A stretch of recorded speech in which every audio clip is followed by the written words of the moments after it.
Good afternoon, viewers. Welcome back. So I want to talk to you guys about a pretty hard decision that we've made, and we're not going back on it.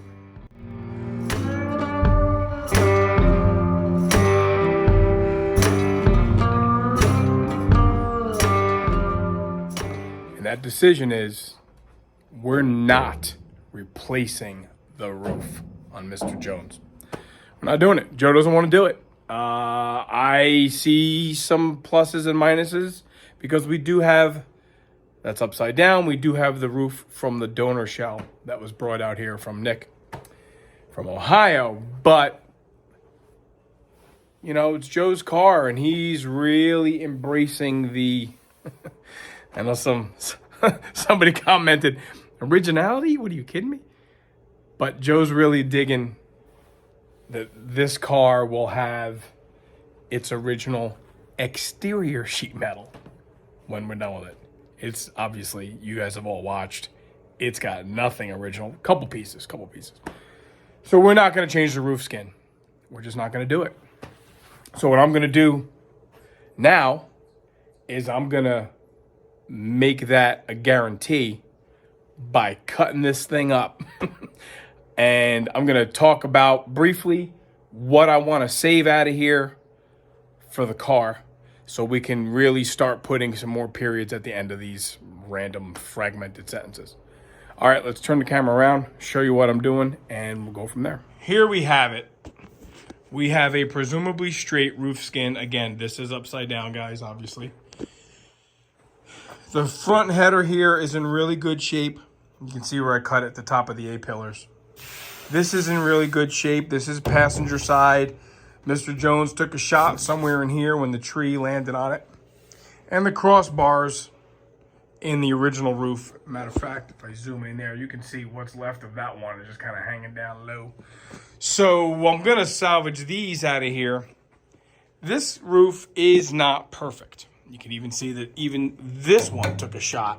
It's bent a little bit right there. That said, here's what I want to do.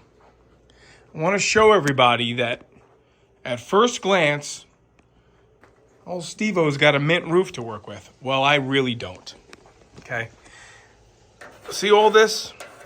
See all this primer here? This section here, this outer lip, is replacement metal already.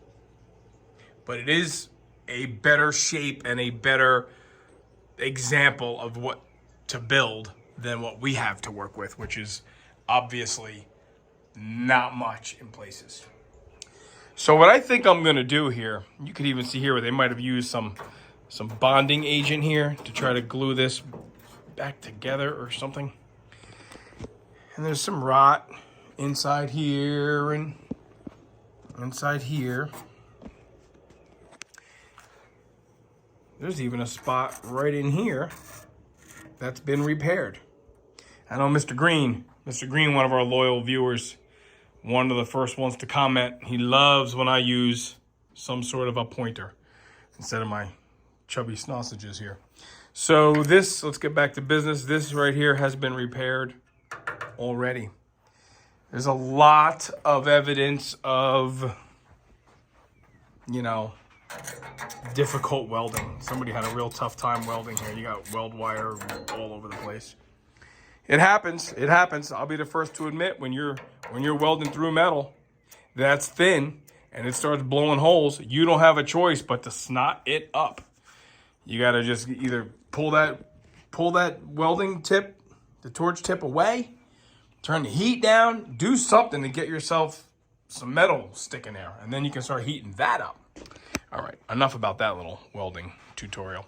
I think what I'm going to do here is I'm going to pick this line because I don't want to go further down in our car.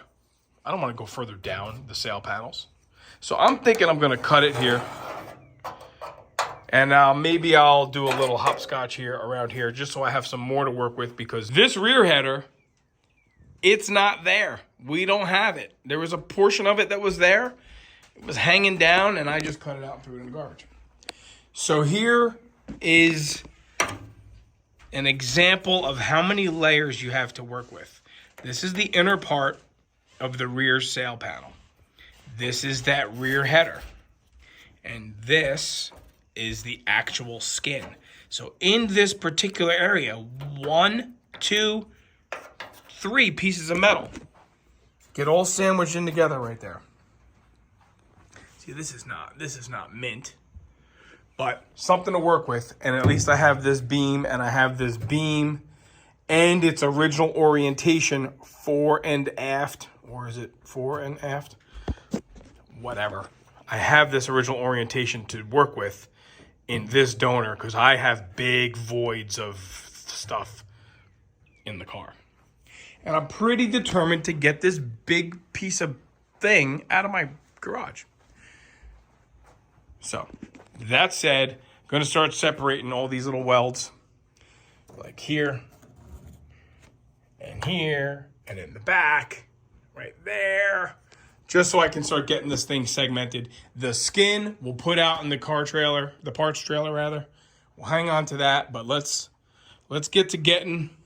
Let's get some of this stuff cut apart and start getting closer to the meat and potatoes, as it were. What we want to save from this thing, so we can really, really save this. It's going to be dented. We're going to straighten it out a little bit better. But it is part of the story, and I get where Joe's coming from. This car is going to have quite a story to tell. This was much, much more reluctant to become disassembled than I was expecting. This is all I'm really trying to save. Look at that nastiness, my God. I'm going to separate this from here. I did. I'm going to just try to reach underneath here and scribe the roof line, leaving that cross member intact. Then I have this rear window and upper window beam cross member roof support in one piece as it was. So then I can lay it on the car and see how out of whack that is. All right, let me do that quick cut. Let's keep it down. All that applause is making me lose my concentration here. Winning, Mr. Jones, winning. Oh God, Mr. Jones just fought back. You and I are gonna go rounds, buddy. There, better, okay? This is what I was after. I don't know why it's not focusing. There it goes. This is what I was after. I was after this shape as these corners meld into the original roof, and that upper sill is part of the original roof. I really needed that. I felt I did anyway, because I can't trust the front of this. And look who's here. Big J! Big J in the house. He's going to be so happy to see what I've accomplished in his absence, because I'm wearing about 7 pounds of metal. But again, guys, this is what I was after. This looks a little bit more like something we can work with as opposed to putting a whole roof on the car. You look really too clean to be doing this kind of work, brother. I'm in my good clothes. All right, let's get back to work. The new plan, I believe, is as follows. This is the inside of the rear window opening. This is that upper beam that goes along the top of the rear window inside. What I'd like to do is I'd like to separate all this nonsense from itself. So this is the inside of the outer portion where the window actually sits in from the outside and sits on this lip. Again, this is the driver's side, passenger side, but we have it flipped, okay? What I think I'm gonna do, is I really want to fix the inner structure of the car first. I want to get the inner structure fixed. I want to get this beam in. I want to make it look like the car is really ready to have its sheet metal repaired. So just to give another little quick explanation, this is the actual inner structure of the window opening, okay? This here is the sheet metal for the quarter panel. This gets plug welded from the factory all the way along. Obviously the sheet metal's rotted. I don't want to just put it together, this whole, hunk of whatever. So I'm going to take this donor piece apart. And we're going to get that sill piece in. Like I explained earlier, this is where you have multiple layers of the roof skin, of the side structures, and this upper sill, which actually gives the foundation for the sheet metal to sit on up here. There's a good view. Let me zoom in on this. There's a good view of the 3 layers. Okay, the 3 layers. Let me see if I can do this. Can I do this? I can try. This is the cutaway section of the roof support. This outer piece right here with the bare metal, that is the sheet metal. Okay, and then that sandwiches, those 2 pieces sandwich together the inner lip. I'm really doing a bad job there. So that's the plan. I'm going to separate that whole rear window opening. We're going to repair the inner structure.